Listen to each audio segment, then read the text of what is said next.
La semana pasada o la última semana del año, el Señor nos preparó con un mensaje para poder entender acerca de cómo vivir permanentemente en el tiempo y en el lugar oportunos, en el momento, en el tiempo y en el lugar oportunos, ¿verdad? En el lugar, eso que hemos llamado el cara de Dios. Y pudimos entender esa maravilla que es estar expectante del cara de Dios para que el Señor haga en un tiempo y en un momento, en un lugar, eso que ha estado anhelando nuestros corazones, ¿vale? El día de hoy vamos a hablar algunos conceptos un poco más acerca del cara de Dios para dejarlo como muy claro y terminar de prepararnos para este año 2024, ¿verdad? Cuando Eclesiastés capítulo 9, verso 11 dice, esto va a ser muy interesante, cuando dice, y voy a tomar solamente la última parte, ya después lo veremos completo, cuando dice Eclesiastés 9, 11, y los bien instruidos no siempre tienen éxito en la vida, todo depende de la suerte de estar en el lugar correcto, en el momento oportuno. Esta frase que les he puesto en rojo, ese es el cara de Dios, esa suerte de estar en el lugar, en el tiempo, en el lugar correcto, en el momento oportuno. A eso en hebreo se conoce como la palabra kará. Pero algo que tenemos que entender es que cuando el Señor está hablando de ese kará, de ese tiempo y lugar oportunos, está hablando de que va a ponerte personas que te van a llevar a eso que tú estás esperando.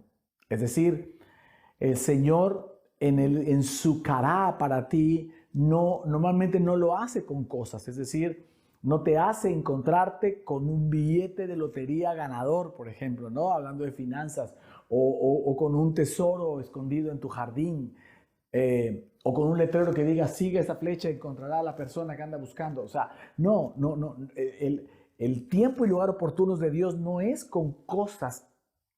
Casi nunca, no puedo decir nunca porque el Señor es soberano, pero casi siempre ese cara, lo que sucederá es que te va a poner personas, Dios va a usar personas que te van a llevar a ponerte en ese tiempo y en ese lugar que Dios tiene para ti, para darte eso que ha puesto en tu corazón y que Dios tiene en su corazón. Amén. Así que si algo tenemos que entender acerca de estar en el lugar oportuno y en el momento oportuno es que tiene que ver con personas. Serán personas las que nos van a llevar hacia ese lugar oportuno y hacia ese momento oportuno. Amén. Entonces, a mí me pareció muy interesante que cuando hablemos del cara de Dios estamos hablando de encontrarnos con personas, con gente. De ahí que vale mucho la pena que nosotros valoremos o revaloremos o nos replanteemos cómo estamos nosotros tratando a la gente, viendo a la gente, pensando de la gente. Por ponerte un ejemplo, puede ser que estés pensando que necesitas un nuevo trabajo y estás pensando en una nueva economía, una mejor economía. Bueno, para eso Dios va a usar personas. Así que vale la pena que no solamente pienses en cómo sacar adelante tu economía o tu matrimonio o tus hijos o lo que sea, sino que estés pendiente de la gente que Dios va a poner delante de ti. Así que por eso el mensaje de hoy lleva por título La bendición de bendecir gente. Dios usará personas para llevarnos a su cara. Esta primera parte quiero terminar de explicar por qué el cara de Dios no es solamente un evento trascendente en tu vida, sino el cara de Dios es creer que todo el tiempo estás en el cara de Dios. De esto hablamos la última porción del mensaje de Año Nuevo, pero quiero retomarlo solo para terminar de explicar algunas cosas y que nos quede más claro a todos, porque como les decía la vez anterior, ya aprendimos a vivir en el reposo del Señor, ¿verdad? Ahora hemos aprendido el año pasado a vivir en el cara de Dios y vamos a seguir así por por la eternidad, de aquí hasta que el Señor nos llame a su presencia. Así que nos viene bien conocer con más claridad qué es esto de estar expectante, de estar en el tiempo y en el momento, en el lugar oportuno de Dios, ¿vale? Ahora sí, vamos a leer completo el versículo Eclesiastés capítulo 9, verso 11. Vamos a retomarlo otra vez. Dice, observé algo más bajo el sol. El corredor más veloz no siempre gana la carrera. Aquí le puse con rojo algo que quiero que no dejen pasar. Y el guerrero más fuerte no siempre gana, ¿qué? La batalla. Los sabios a veces pasan hambre. Los habilidosos no necesariamente son ricos. Y los bien instruidos o bien educados no siempre tienen éxito en la vida. Todo depende de la suerte de estar en el lugar correcto, en el momento oportuno. Todo depende del carácter de Dios. Algo que quiero que notemos en este versículo es que está hablando de cosas que no son de un momento para otro. Está hablando de carrera, está hablando de batalla, está hablando de llegar a pasar hambre, está hablando de hacerse rico y de tener éxito en la vida, como ejemplos. Pero esas 5 cosas no son de un día para otro. No son un evento no son cosas que con un evento pueda ser transformado. Por ejemplo, ni siquiera las carreras. A veces en las carreras pueden durar menos de 10 segundos. O las más largas, los maratones duran entre 2 y 3 horas, ¿verdad? Con esa gente profesional. Ni siquiera las carreras de 10 segundos es solamente ese momento, sino se refiere a toda la preparación que hay detrás para poder ganar una carrera. Por ejemplo, en las Olimpiadas, los deportistas se entrenan 4 años para correr 100 metros planos en menos de 10 segundos. O sea, 4 años de preparación para 10 segundos. Las batallas pueden durar años, inclusive décadas. Batallas que han durado 3, 4, 5, 6 décadas. O sea que no es un evento como tal. Pasar hambre, llegar a que alguien pase hambre, que no tenga ni siquiera para comerse un pedazo de pan, un bolillo, una micha, no sé cómo le digan ahí en tu país, en tu ciudad. No es de la noche a la mañana, no es un evento nada más hacerse rico tampoco. Y bueno, por si nos queda la duda, cuando dice tener éxito en la vida, no es para los que estén educados, dice, sino todo depende del carácter de Dios. Entonces, podemos entender que por un lado, estar en el carácter de Dios es que tú sepas, que tú tengas la fe, que tú creas, que tú vives permanentemente en el tiempo y en el momento, en el lugar oportuno de Dios. Amén. Pero a la par o a la vez, estás esperando ese evento, ahora sí, que Dios te va a poner de estar en un momento y en un lugar oportuno para trascender tu vida, para transformar tu vida, para hacer un cambio. Amén. Entonces son las dos cosas. Y esto puede hacer que a algunas personas les pareciera como raro, como difícil de entender, pero creo que es más sencillo de lo que parece. Por ejemplo, los milagros. Albert Einstein decía que hay solamente 2 maneras de vivir la vida. Una creyendo que todo es un milagro y la otra es creyendo que nada es un milagro. Albert Einstein dijo, yo escojo creer que todo es un milagro. Y es cierto, todo es un milagro. Estar vivos es un milagro. Que podamos estar aquí usted y yo en esta transmisión es un milagro.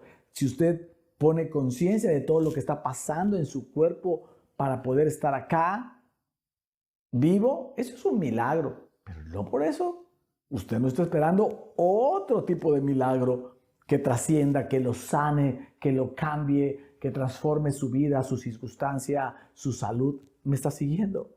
Precisamente la salud le damos gracias al Señor porque la mayoría de nuestro cuerpo está sano. Tenemos más de 200 y pico de órganos y huesos y muchas cosas que se pueden enfermar y en un 99% a lo mejor estamos sanos. Pero hay un órgano, y entonces damos gracias por esa sanidad, por esa salud. Pero le pedimos al Señor que nos sane esa parte, ese órgano que no está funcionando bien. Y estamos esperando nuestra sanidad. ¿Me está siguiendo? Entonces, agradecemos y sabemos que somos sanos, pero no dejamos de pedir la sanidad de ese órgano. ¿Ok? Así pasa con el cara de Dios. Estamos expectantes porque hay situaciones específicas que cada uno de nosotros tiene en el corazón, que creemos que Dios nos lo ha puesto y que estamos esperando que suceda, que Dios nos ponga en ese tiempo y en ese lugar oportuno, que venga de Él para la transformación de esa situación o circunstancia de vida. Pero también creemos que permanentemente vivimos bajo el cara de Dios. En nuestra vida vivimos bajo su voluntad, en su tiempo y en el lugar donde Él nos quiere. Por eso todas las circunstancias que nos pasa, sabemos que aunque no nos guste, aunque sea complicada, aunque sea difícil, todo obra para bien. Y si creemos que todo obra para bien, entonces sabemos que estamos en el momento y en el lugar oportuno de Dios. ¿Me sigue? Bueno, espero poderme haber explicado esta parte para que este concepto del cara de Dios quede ya como más claro. Ahora, a esta segunda parte quiero agregar algo que es importante. El cara de Dios para ti es solo entre Dios y tú. La gente puede pensar X, Y. La gente puede verte en circunstancias X o Y. Pero que tú sepas que estás esperando un tiempo y un lugar donde sabes que Dios te va a mover hacia allá o te va a poner ahí, eso solamente es entre Dios y tú. Nadie puede venir a decirte, tú no estás en ese cara o ese cara no es para ti o deja de esperar eso, porque si tú lo tienes en tu corazón, eso es entre Dios y tú. El ejemplo de David nos va a servir. David fue ungido rey cuando él tenía aproximadamente unos 13, 14 años, según se cree. Y fue ungido en medio de una humillación, ¿ok? Dios le dijo al profeta Samuel que fuera ungido, que Saúl ya no iba a seguir siendo más el rey de Israel, que buscara a quien él iba a ungir. Y le dijo que fuera a casa de Isaí. Y cuando llegó a casa de Isaí, le pidió que pusiera a sus hijos delante. Vamos a leer, por favor. Primer libro de Samuel, capítulo 16, versos del 6 al 13. Dice así. Y aconteció que cuando ellos vinieron, él vio, o sea, los hijos, él vio a Eliab y dijo, de cierto delante de Jehová estás ungido. Y Jehová respondió a Samuel, no mires a su parecer ni a lo grande de su estatura, porque yo lo desecho. Porque Jehová no mira lo que mira el hombre, pues el hombre mira lo que está delante de sus ojos, pero Jehová mira el corazón. Ya le puede quedar claro que a lo mejor la gente no cree en usted, pero usted debe tener certeza que Dios le mira su corazón. 8 dice, entonces llamó Isaí a Abinadab y lo hizo pasar delante de Samuel, el cual dijo, tampoco a este ha escogido Jehová. Hizo luego pasar a Isaí a Sama, y él dijo, tampoco a este ha elegido Jehová. E hizo pasar a Isaí 7 hijos suyos delante de Samuel, pero Samuel dijo a Isaí, Jehová no ha elegido a estos. Entonces dijo Samuel a Isaí, ¿son estos todos tus hijos? Y él respondió, queda aún el menor que apacienta las ovejas. Y dijo Samuel a Isaí, envía por él, porque no nos sentaremos a la mesa hasta que él venga aquí. Envió pues por él y le hizo entrar, y era rubio, hermoso de ojos y de buen parecer. Entonces Jehová dijo, levántate y úngelo, porque este es. Y Samuel tomó el cuerno del aceite y lo ungió en medio de sus hermanos, y desde aquel día en adelante el espíritu de Jehová vino sobre David. Se levantó luego Samuel y se volvió a Ramá. Qué interesante, ¿no? David fue ungido rey de Israel cuando tenía 13, 14 años, pero ojo, no fue rey hasta los 30 años. Entonces, pasaron casi 17 años para que él pudiera llegar a ser rey. Aún después de esto, aquí hubo una humillación. Una humillación porque cuando Samuel le dijo, pásame a tus hijos, solo pasó a 7. Se detuvo en el 8. Al parecer, David era hijo de otra mujer. Ahora sí que, como dice en el Salmo 51:5, he aquí, dice el salmista David, en maldad he sido formado y en pecado me concibió mi madre.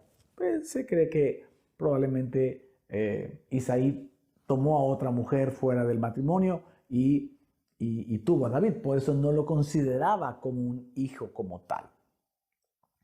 Pero eso a David no le importó. David tenía ya una cita con Dios y fue a la cita y fue ungido rey.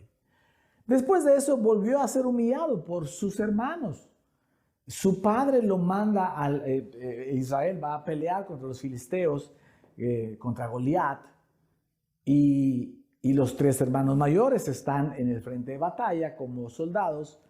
Y Isaí le pide a David que vaya y les lleve de comer y le lleve también un poco al capitán. Ya sabes, siempre hay que estar bien con los jefes. Y entonces David va y ahí su hermano lo insulta y después cuando quiere pelear, Saúl no cree en él. Vamos a leer primer libro de Samuel 17, 28 y 33. Dice así.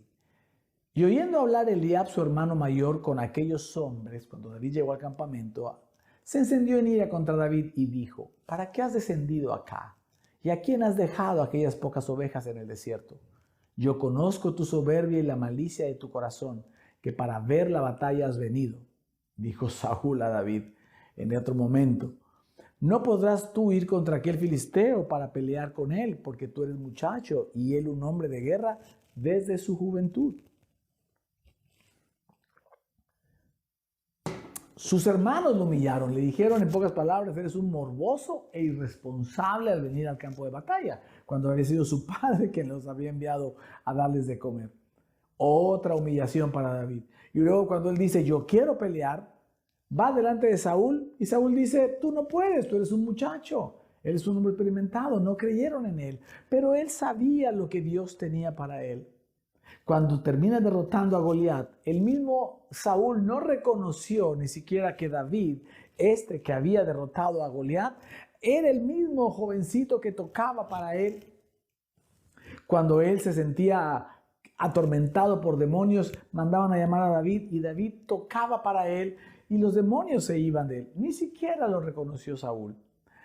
Y muchas más cosas. Una vez que se casó con la hija del rey, porque esa era la promesa para quien matara al gigante, se casó con la hija del rey y con Mical, si no mal recuerdo. Vivió en la casa del rey, pero fue perseguida por el mismo Saúl en un par de ocasiones, le aventó lanzas para matarlo, lo persiguió con su ejército y Dios todo el tiempo tuvo cará con David.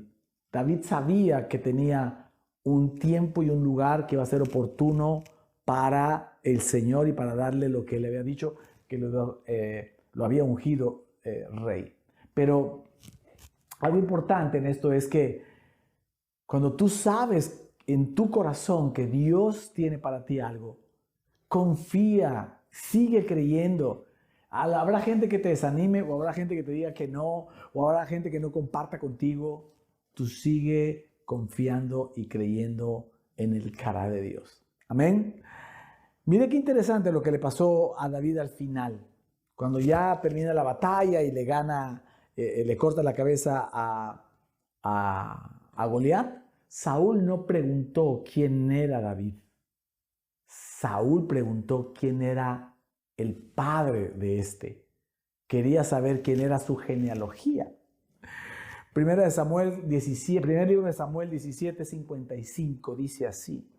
Y cuando Saúl vio a David que salía a encontrarse con el filisteo, dijo a Abner, general del ejército, Abner, ¿de quién es hijo ese joven? Y Abner respondió, vive tu alma, oh rey, que no lo sé. Y el rey dijo, pregunta, ¿de quién es hijo ese joven? Y cuando David volvía de matar al filisteo, Abner lo tomó y lo llevó delante de Saúl, teniendo David la cabeza del filisteo en su mano. Y le dijo Saúl, muchacho, ¿de quién eres hijo? Y David respondió, yo soy hijo de tu siervo Isaí de Belén. Algo que tiene que quedar muy claro en este tema del cará, del tiempo oportuno y el momento oportuno, el lugar oportuno, es que es entre Dios y tú. Y no se trata de ti, se trata de quién es tu padre. Se trata de quién crees tú que es tu padre. No, por eso Saúl, ante un evento como tal, haber matado al gigante que estaba oprimiendo al ejército de Israel, que tenía la posibilidad de que Israel sirviera a los filisteos, quien lo rescató de eso fue David, y en lugar de preguntar, oye, ¿y tú quién eres? ¿Quién es tu padre? Y entonces es algo que tú y yo tenemos que tener muy claro. No se trata de nosotros, se trata de quién es nuestro padre. ¿Quién sabemos que es nuestro Padre, que está con nosotros, que nos ama de tal manera, que ha puesto en nuestros corazones propósitos y ha puesto en el corazón un momento y un lugar oportunos para hacerte encontrar con eso que Él tiene para ti en tu corazón? ¿Amén? ¿Puedo ir un buen amén a esto? ¿Puedo leer un buen amén? Muy bien. Y por último, en esta última parte, vamos a entender el punto central de este mensaje de cómo es que Dios utiliza personas para llevarnos a su cara. No está Dios pensando en ponerte en lugar o una cosa delante para darte ese cara o ese tiempo y ese momento, sino más bien va a utilizar a las personas. Aquí que es importante que nosotros volteemos a reflexionar, porque a veces por la rapidez con la que vivimos la vida, no nos damos cuenta de cómo estamos pensando o tratando a las personas como tal. Jesús dijo algo muy claro en el libro de Mateo, capítulo 22, verso 36. Jesús dijo, cuando alguien le preguntó, Maestro, ¿cuál es el gran mandamiento en la ley? Jesús le dijo, amarás al Señor tu Dios con todo tu corazón y con toda tu alma y con toda tu mente. Este es el primero y grande mandamiento. Y el segundo es semejante. Amarás a tu prójimo como a ti mismo. De estos dos mandamientos depende toda la ley y los profetas. Jesús resumió la Biblia completa. Esta Biblia la resumió en dos. Amarás al Señor tu Dios con toda tu mente, con toda tu alma, con todo tu corazón. Y el segundo dijo semejante. Amarás a tu prójimo. O sea que si estamos pensando nosotros o entendiendo que ese tiempo y lugar oportunos de Dios va a hacer que Dios va a hacer que alguien nos lleve a ese lugar, claro que tenemos que poner atención en cómo estamos pensando de las personas, atendiendo a las personas, sirviendo a las personas, porque son personas las que nos van a llevar a esos lugares en esos momentos que estamos esperando que Dios haga. Amén. La historia de Isaac o de la esposa de Isaac y Rebeca nos va a servir mucho. Usted recordará que cuando Abraham le dijo a su siervo que fuera a buscarle esposa a Isaac y que fuera a la tierra de su parentela. Y entonces el siervo, que por un lado Abraham es figura del Padre, el siervo es figura del Espíritu Santo, Isaac es figura de Cristo y Rebeca es figura de la iglesia, entonces al final el Espíritu Santo es quien trae a la iglesia a Cristo. Amén. Bueno, pero hablando de la historia como tal, el siervo llegó a un lugar donde le oró al Señor y le pidió esto. Génesis capítulo 24, verso 12. Dice, y dijo, oh Jehová, Dios de mi señor Abraham, dame, te ruego, el tener hoy un buen encuentro. Esa es la palabra cará. Y haz misericordia con mi señor Abraham. He aquí, yo estoy junto a la fuente de agua, y las hijas de los varones de esta ciudad, las hijas en plural, salen por agua. Sea pues que la doncella a quien yo dijere, baja tu cántaro, te ruego, para que yo beba, y ella respondiere, bebe, y también daré de beber a tus camellos, que sea esta la que tú has destinado para tu siervo Isaac, y que en esto conoceré que habrás hecho misericordia con mi Señor. El siervo llegó a un lugar, había muchas doncellas, jovencitas, que salían a recoger el agua en cántaros, no sé cuántas habrá habido, pero eran muchas. Y el siervo dijo, esta. Y porque él venía buscando una mujer. Y le dijo, a quien yo le pida de beber y me dé de beber a mí y a mis cabellos, que sea ella. Y eso fue lo que pasó. Le dijo a Rebeca, dame de beber. Y ella le dijo, yo te daré de beber a ti y a tus camellos. Y comenzó a servir. Y en alguna ocasión hablamos de la cantidad de veces que debió haber ido al pozo Rebeca. Calculamos unas 40 o 50 veces para poderle dar de comer, de beber a las personas que venían al siervo, a las personas que venían con el siervo y a los 10 camellos, ¿ok?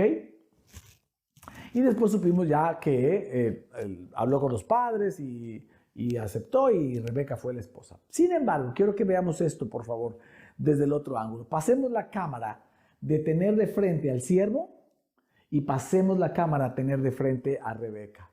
Rebeca era una jovencita, una doncella, que en aquel tiempo todas querían casarse. Hoy tal vez ya no. Hoy ya hay una tal cultura que hay jovencitas que ya no quieren casarse y se casan, ya no quieren tener hijos. Y eso por ahora no está en tela de juicio. No es parte de nuestro mensaje de hoy.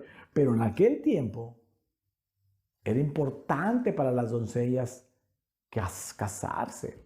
Seguramente ella tenía en su corazón, porque Dios le habrá dicho, que vendrían a buscarla. Y entonces apareció el siervo para llevar a Rebeca a encontrarse con Isaac y convertirse Rebeca en parte de la promesa que Dios le dijo a Isaac. Génesis 26:3. Dios le dijo a Isaac, le dijo, habita como forastero en esta tierra y estaré contigo y te bendeciré, porque a ti y a tu descendencia daré todas estas tierras y confirmaré el juramento que hice a Abraham tu padre. Multiplicaré tu descendencia como las estrellas del cielo y daré a tu descendencia todas estas tierras, y todas las naciones de la tierra serán benditas en tu simiente, por cuanto oyó Abraham mi voz y guardó mi precepto, mis mandamientos, mis estatutos y mis leyes. Rebeca se convirtió en la madre de multitudes que Dios le prometió a Isaac. Se lo prometió a Abraham y a Sara, después se lo prometió a Isaac y a Rebeca, y después se lo prometió a Jacob y a Raquel. ¿Ok? Pero visto desde Rebeca estaba esperando por un día casarse. Tenía en su corazón el cará de Dios, que Dios iba a llevarla en un momento y en un lugar, en un tiempo y en un lugar oportuno. Y para eso utilizó una persona que fue al siervo, que la llevó desde su casa hasta donde estaba Isaac, y ahí ellos se convirtieron en los padres de la promesa. ¿Me está siguiendo? Así que si algo podemos entender de todo esto, primero que nada es que tu cará sea algo generacional. Aunque seas un jovencito soltero, piensa en grande y piensa en tus hijos, nietos y bisnietos. Amén. Que no dejes de creer en eso, pero sobre todo que entiendas que Dios va a usar a alguien o a algunas personas en diferentes ocasiones para ponerte delante de tu tiempo y momento oportuno y lugar oportuno. Así que comencemos a pensar de una manera diferente acerca de las personas.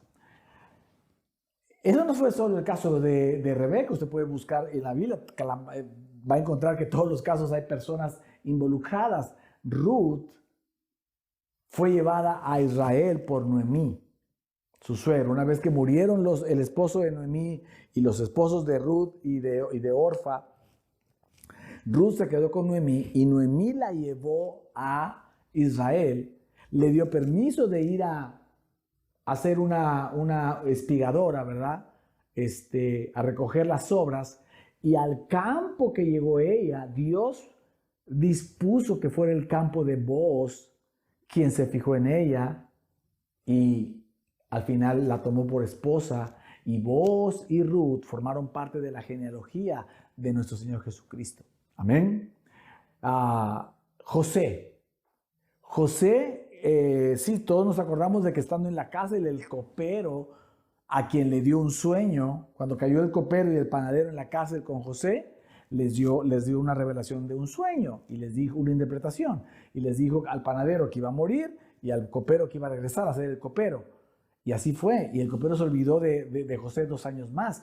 Pero 2 años después, el copero vino a buscar a José y lo llevó delante de Faraón. Y ese día que lo llevó delante de Faraón para que interpretara el sueño de Faraón, ahí Dios convirtió a José en el segundo hombre más poderoso de la tierra, a quien Dios usaría para alimentar a todo Egipto, pero sobre todo a todo Israel. Amén. Así que siempre hay una persona o varias personas que Dios usa para ponerte en el lugar donde Dios tiene pensado para ti. Así que yo no sé cuáles sean tus sueños, cuáles sean esos anhelos que tienes en el corazón, pero yo te invito a que dejes de pensar en ellos como cosas y comiences a pensar en ellos, en las personas que tal vez Dios usará para llevarte hasta allá. Tal vez hoy ni las conoces, no tienes ni idea ni quién es. Tal vez ni siquiera sea un conocido, sea un transeúnte, sea cualquier persona que aparezca en tu vida. Pero esto nos hace saber que las personas son en quien nosotros tenemos que poner la mirada más que en las cosas que anhelamos en las personas. Pero pastor, no sé quién me va a llevar ahí. Entonces aquí es donde entra el concepto de la bendición detrás de bendecir gente. Mire, si algo hizo que Rebeca fuera la persona elegida por Dios, fue porque la puso a servir primero. Lo que hizo Rebeca fue doncellas muchas, bellas muchas, sacando el agua muchas, pero solo una de ellas se atrevió a servirle a él y a los 10 camellos. Así que si algo tenemos que empezar a entender es que tenemos que mejorar nuestra manera de servir a la gente. Porque ahora podemos pensar que la gente con la que estamos rodeados puede ser utilizada para llevarnos a nuestro cara. Se vuelve interesantísimo, ¿no cree? Hay un principio detrás de bendecir gente. Génesis 12:2. Eso se lo dijo Dios a Abraham.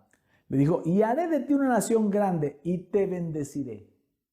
Y serás bendición. Te bendeciré y serás bendición. Eso es algo que le dijo Dios a Abraham. Pero tú y yo, es una promesa de parte de Dios, pero tú y yo, por nuestra fe en Cristo, por nuestra fe en Jesús, dice la palabra que nosotros somos de la familia de Abraham y tenemos la herencia y las promesas de Abraham por cuanto Jesús las logró para nosotros. Amén. Así que lo que Dios le está diciendo a Abraham aquí, te lo está diciendo a ti. Te bendeciré y serás bendición. Amén. Entonces, escucha esto. Está junto con pegado. Me bendice el Señor para que yo sea bendición para la gente. Vale. Cuando tú te dedicas a bendecir gente, es porque te sabes bendecido.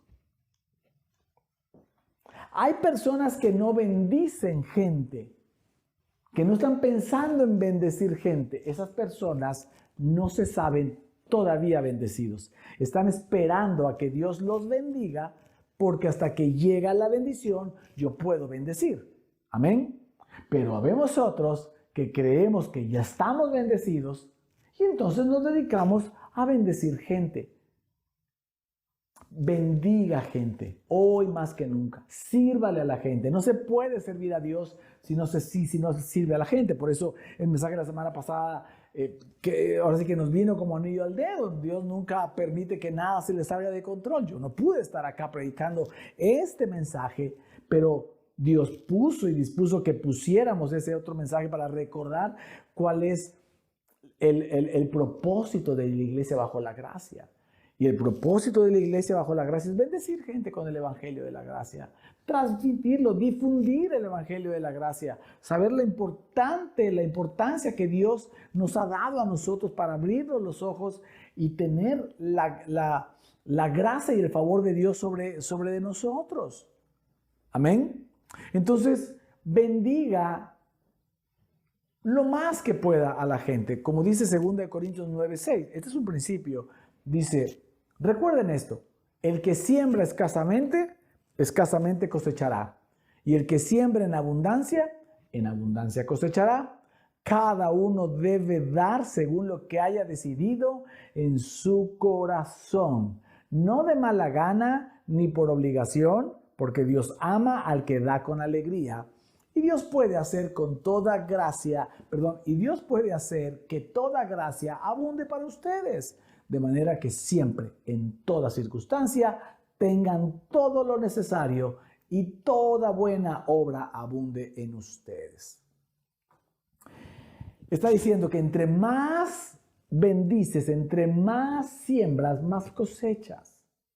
Si tú estás sembrando en otros, en las personas, más personas van a venir a sembrar en ti. O dicho de otra manera, entre más bendigas personas, más vas a cosechar de las personas. Ojo acá, no estoy diciendo de esa persona. Tú bendices a Juan y no estés esperando que Juan te bendiga a ti. Lo ideal, dice el Señor, es que cuando tú bendigas a la gente, no puedan devolverte la bendición. Sea eso lo mejor. Pero no importando, tú bendices a Juan y tú recibes bendición de María, de Raúl, de Carla, de Juana, etc. ¿Sale? Pero no sé si me estoy explicando al principio. Por cuanto me sé bendecido, yo voy a bendecir gente. Yo ya estoy listo para bendecir gente. Hay personas que dicen, ese es el principio que hay detrás del diezmo, por ejemplo. Hay gente que se sabe ya bendecida y entonces sabe que lo que tiene le viene del Señor y no le cuesta ningún trabajo devolverle al Señor el diezmo. Hay personas que todavía no quieren diezmar porque todavía no tienen suficiente economía para diezmar. O sea, no están suficientemente bendecidos. Y esa es una creencia que se vuelve, en lugar de un círculo virtuoso, un círculo vicioso. Como no estoy bendecido, no diezmo. Al contrario, cuando uno diezma, uno se sabe bendecido, con las ventanas de los cielos abiertos. Y la fe es lo que mueve a Dios. Entonces, usted siembre en las personas, ahora sabiendo que serán personas, no sé si estas u otras, las que Dios use para llevarlo a usted a encontrarse con su cara en el tiempo y en el lugar indicados por Dios que ha puesto en su corazón. Amén. Inclusive yo le diría con esta enseñanza, ya para ir terminando, si de lo que estamos hablando acá es que entre las personas Dios nos usa para ser parte del cará de alguien, usted es muy probable que ya haya sido usado para ser parte del cará de Dios de alguien. Y ha habido personas que han sido para usted parte del cará de Dios, ¿vale? Entonces, cuando usted le dé, ¿verdad? Bendiga gente en abundancia, porque el que siembra abundantemente cosechará. Usted ya entendió eso. Cuando usted bendiga a la gente, piense que usted puede estar siendo el cará de esa persona. Hay personas que tal vez van a comer el día de hoy porque se van a encontrar con usted. Hay personas que van a confiar de nuevo en Dios porque se van a encontrar con usted. Hay personas que van a poder llegar a esa cita de su trabajo porque se van a encontrar con usted. Y entonces, si usted cree que Dios lo va a usar a usted como esa persona que puede llevar a otras al cará, aunque usted no se entere, eso es lo de menos.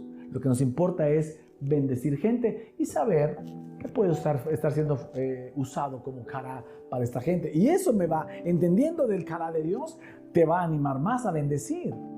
No se bendice solo, más bien dicho, no se bendice de lo que nos sobra. Eso se llama limosna. Cuando uno saca de lo que le sobra, y eso es lo que hacemos en la tienda de enfrente, sacábamos las moneditas, quitábamos las grandes y dábamos las chiquitas. Eso es de lo que te sobra. No. Se bendice de lo que te sabes bendecido. Y si te sabes muy bendecido, vas a bendecir a las personas. Vas a bendecir a la gente con todo, especialmente con tu trato y con tu tiempo. Y también con tu dinero, con tus recursos. Lucas 6:31 dice, traten a los demás tal y como quieren que ellos los traten a ustedes. Este es otro principio. Si nosotros estamos creyendo y quisiéramos, ¿verdad?, que la persona que va a ser quien nos va a llevar al Cará, a nuestro tiempo y lugar oportunos, venga y sea claro, sea amable y nos lleve, seamos eso también nosotros. Por eso, en esta reflexión de la preparación para este año 2024 y cómo el Señor nos está sellando este concepto del Cará, de su Cará, es importante que entendamos que se trata de personas y no de cosas. La restauración de tu matrimonio, las finanzas, tu salud, se trata de personas y no de cosas. Así que dediquémonos a bendecir gente. Seamos parte del Cará, creamos que somos parte del Cará de otras personas. Tratemos mejor, comencemos a pensar mejor en las personas, en tratarlas bien a ellas. A veces la vida nos llena de actividades y de cansancio y después ya nos da flojera ir a alguna reunión o ir a alguna fiesta o ir a hablar con alguien porque está muy abrumada la vida. Cuando lo más importante de nuestra vida son las personas, las que tienes a tu alrededor y las que puedes ir a buscar y conseguir, lo más importante son las personas. Después de Dios, lo más importante son las personas. Amarás a Dios y amarás a tu prójimo. Así que 2024 sea un año donde nos vamos a ocupar más de las personas, donde vamos a bendecir más a las personas, donde no vamos a dejar pasar ninguna oportunidad para hablar con alguien, para decirle algo a alguien, para bendecir con algo a alguien conocido, desconocido. Y vamos a estar creyendo siempre que formamos parte del Cará de Dios y que alguien de los que conocemos y aún de los que no conocemos puede formar parte del Cará, que en la calle podamos ser gente que bendiga gente. Yo sé que hay mucha inseguridad y esto, pero Dios nos guarda. Dios nos guarda. Me encanta ver esas historias de gente que bendijo gente en la calle sin conocerla, sin esperar nada a cambio.